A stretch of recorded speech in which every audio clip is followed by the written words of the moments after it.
তার বিচার কার্য নিয়ে যারা তালবাহানা করবে, আমরা মনে করব তারা বাংলাদেশের স্বাধীনতা সার্বভৌমত্বের শত্রু।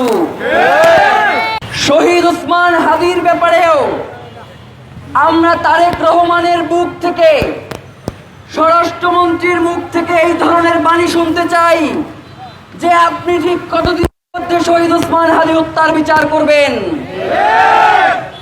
আজকে বলবেন আসামি ভারতে গ্রেফতার হয়েছে, তাকে ফিরিয়ে আনার প্রক্রিয়া চলছে। 1 মাস পরে জিজ্ঞেস করলেও বলেন সেই প্রক্রিয়া চলছে। এই প্রক্রিয়া কিয়ামত পর্যন্ত চলবে কিনা আমরা জানতে চাই।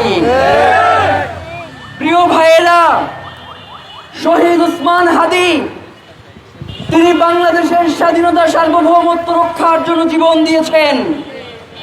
সুতরাং তার বিচার কার্য নিয়ে যারা তালবাহানা করবে, আমরা মনে করব তারা বাংলাদেশের স্বাধীনতা সার্বভৌমত্বের শত্রু।